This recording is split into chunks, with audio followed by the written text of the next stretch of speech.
그들의 조상을 따라 집의 어른은 이러하니라. 이스라엘의 장자 루벤의 아들은 한옥과 발루와 헤스론과 갈미니, 이들은 루벤의 족장이요. 시므온의 아들들은 여무엘과 야민과 오핫과 야긴과 소할과 가나안 여인의 아들 사울이니, 이들은 시므온의 가족이요. 레위의 아들들의 이름은 그들의 족보대로 이러하니 게르손과 고핫과 무라리요. 레위의 나이는 137세였으며 게르손의 아들들은 그들의 가족대로 림니와 시므이요. 고핫의 아들들은 아므람과 이스할과 헤브론과 우시엘이요. 고핫의 나이는 133세였으며 무라리의 아들들은 마흘리와 무시니, 이들은 그들의 족보대로 레위의 족장이요. 아므람은 그들의 아버지의 누이 요게벳을 아내로 맞이하였고, 그는 아론과 모세를 낳았으며 아므람의 나이는 137세였으며 이스할의 아들들은 고라와 네벡과 시그리요. 우시엘의 아들들은 미사엘과 엘사반과 시드리요. 아론은 암미나답의 딸 나손의 누이 엘리세바를 아내로 맞이하였고, 그는 나답과 아비후와 엘르아살과 이다말을 낳았으며 고라의 아들들은 아실과 엘가나와 아비아삽이니, 이들은 고라 사람의 족장이요. 아론의 아들 엘르아살은 부디엘의 딸 중에서 아내를 맞이하였고, 그는 비느하스를 낳았으니, 이들은 레위 사람의 조상을 따라 가족의 어른들이라. 이스라엘 자손을 그들의 군대대로 애굽 땅에서 인도하라 하신 여호와의 명령을 받은 자는 이 아론과 모세요. 애굽 왕 바로에게 이스라엘 자손을 애굽에서 내보내라 말한 사람도 이 모세와 아론이었더라. 여호와께서 애굽 땅에서 모세에게 말씀하시던 날에 여호와께서 모세에게 말씀하여 이르시되, 나는 여호와라. 내가 네게 이르는 바를 너는 애굽 왕 바로에게 다 말하라. 나는 입이 둔한 자이오니 바로가 어찌 나의 말을 들으리까? 여호와께서 모세에게 이르시되, 볼지어다, 내가 너를 바로에게 신같이 되게 하였은즉 네 형 아론은 네 대언자가 되리니, 내가 네게 명령한 바를 너는 네 형 아론에게 말하고 그는 바로에게 말하여 그에게 이스라엘 자손을 그 땅에서 내보내게 할지니라. 내가 바로의 마음을 완악하게 하고 내 표징과 내 이적을 애굽 땅에서 많이 행할 것이나, 바로가 너희의 말을 듣지 아니할 터인즉 내가 내 손을 애굽에 뻗쳐 여러 큰 심판을 내리고 내 군대 내 백성 이스라엘 자손을 그 땅에서 인도하여 낼지라. 내가 내 손을 애굽 위에 펴서 이스라엘 자손을 그 땅에서 인도하여 낼 때에야 애굽 사람이 나를 여호와인 줄 알리라 하시매 모세와 아론이 여호와께서 자기들에게 명령하신 대로 행하였더라. 그들이 바로에게 말할 때에 모세는 80세였고 아론은 83세였더라. 샬롬. 오늘 하루도 하나님 말씀으로 시작하는 우리 중고등부 친구들과 성도님들을 축복합니다. 오늘은 출애굽기 6장 14절에서 7장 7절 말씀을 통해 하나님께서 우리에게 주신 은혜들을 함께 나누고 또 묵상해 보고자 합니다. 오늘은 두 가지로 묵상 포인트를 함께 나누도록 할 텐데요. 함께 나눌 첫 번째 묵상 포인트는 바로 부르심이라는 하나님의 은혜를 받은 자라는 제목으로 오늘 첫 번째 묵상 포인트를 나누겠습니다.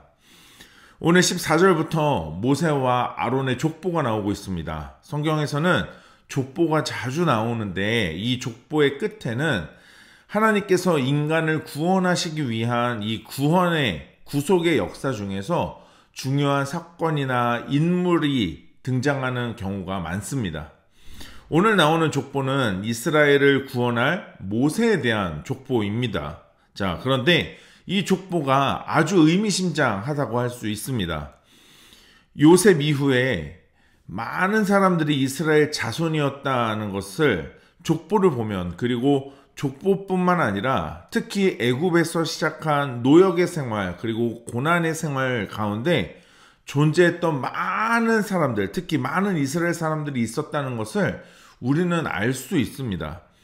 자, 그리고 오늘 말씀의 족보 가운데서 마지막에 하나님은 이렇게 족보를 마무리하십니다. 오늘 본문 6장 26절과 27절 말씀입니다.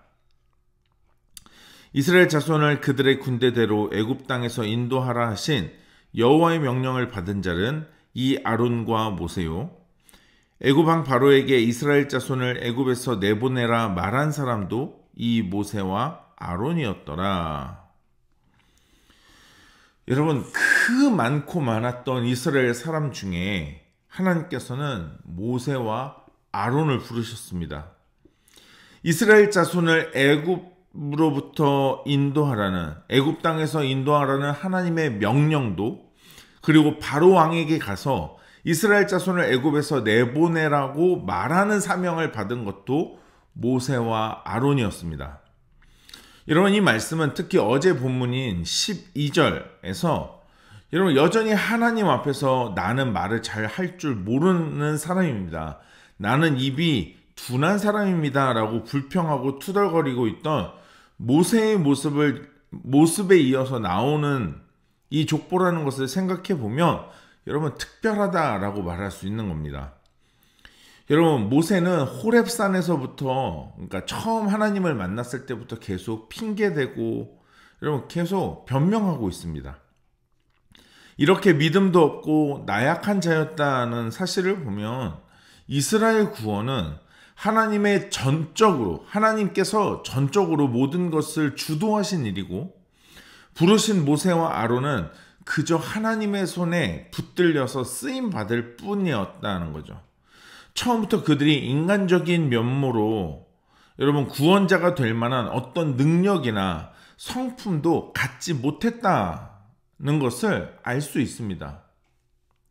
결국 스스로든 혹은 다른 사람이 볼 때 그렇든지 여러분 입이 둔한 무능한 자라 해도 그것이 스스로든 남이 보든 여러분 하나님이 부르시고 세우시고 그리고 사용하신다는 것입니다. 여러분, 하나님은 아무것도 아닌 자를 들어서 위대한 자로 만드시고 무능한 자를 들어서 크신 능력으로 사용하시고 나타내심으로 그 영광을 드러내십니다. 여러분, 우리도 그렇습니다. 나 자신을 너무 과도하게 작게 여기거나 무능하다고만 생각하는 것은 여러분 하나님의 영광과 능력을 믿지 않는 불순종과 믿음 없는 모습일 것입니다. 여러분, 중요한 것은 내가 가진 능력이 아닙니다. 중요한 것은 하나님이 나와 함께 하신다는 믿음이에요. 여러분, 하나님이 나와 함께 하신다는 것을 믿는 오늘 하루가 되시길 축복합니다. 두 번째로 나눌 오늘 묵상 포인트는 바로 명령하신 대로 행하였더라입니다. 명령하신 대로 행하였더라. 여러분, 하나님께서 모세에게 명령하십니다. 오늘 29절, 여호와께서 모세에게 말씀하여 이르시되 나는 여호와라, 내가 너에게 이르는 바를 너는 애굽 왕 바로에게 다 말하라. 여러분, 하지만 이런 하나님의 명령에도 불구하고 30절에서는 12절과 마찬가지로 여전히 모세는 나는 입이 둔하다, 나는 말 잘 못하고 내가 말해봐야 사람들이 듣지 않을 것이다 라고 변명하고 핑계댑니다. 그러자 하나님께서는 7장 1절에서부터 모세에게 이제 말씀을 하세요. 자, 하지만 오늘 3절 이후로 오늘 본문 한번 살펴보도록 하겠습니다. 3절에서는 이런 말이 반복이 돼요.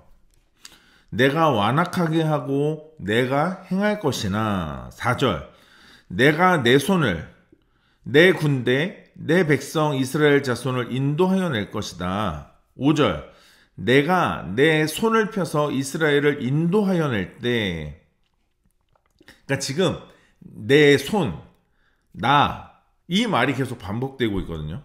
그러니까 모두 하나님이 하시겠다라는 말이에요. 어제같이 모든 일의 주체는 우리가 아닙니다. 여러분, 모세의 실력이 뛰어나서가 아니에요. 하나님의 일입니다. 하나님의 역사고 하나님의 사역입니다.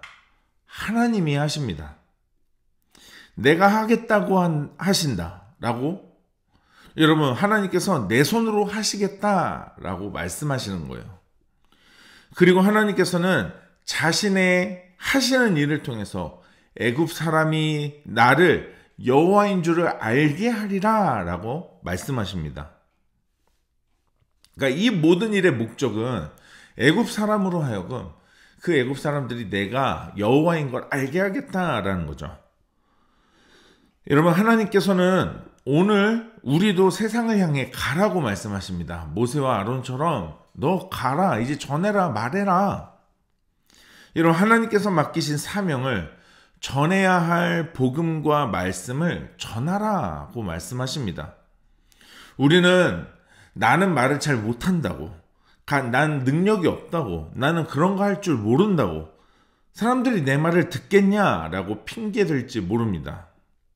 하지만 그렇게 핑계대는 우리에게 오늘 하나님은 분명히 말씀하시는 거예요. 내가 한다. 내 일이다. 내가 할 것이다. 세상 사람이 내가 여호와인 것을 알 것이다. 여러분, 하나님의 일이라는 사실을 기억하시기 바랍니다.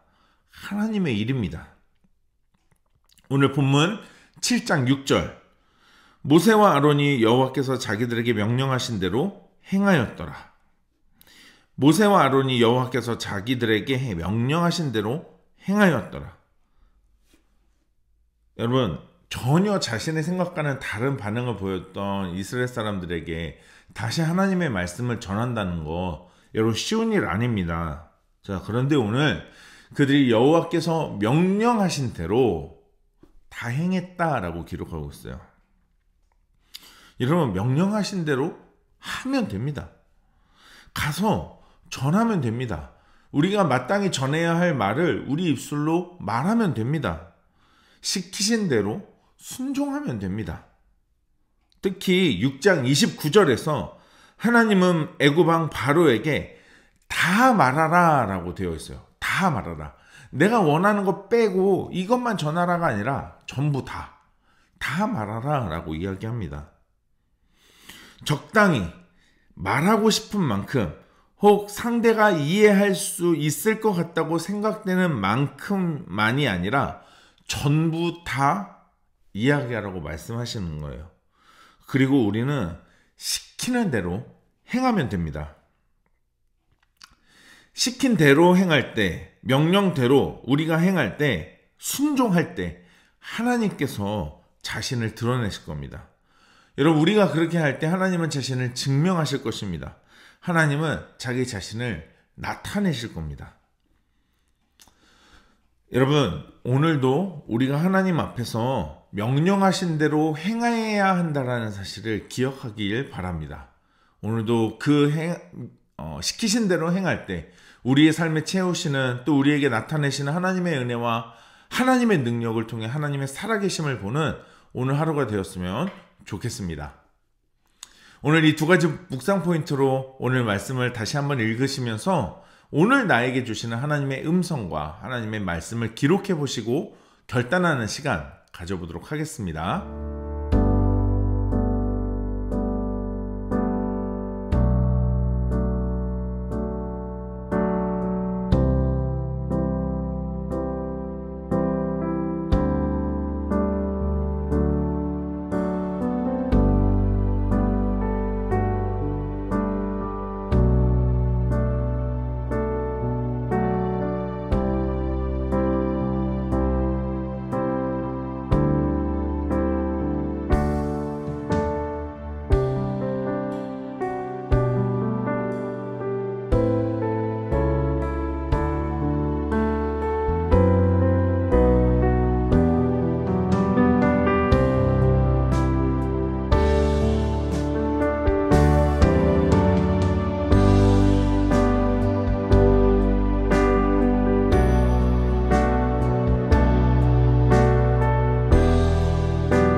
오늘 묵상하고 결단한 내용을 영상 댓글에 남겨주세요. 오늘 영상은 여기까지입니다. 오늘 하루도 하나님 말씀으로 믿음으로 승리하는 하루 됩시다. 샬롬.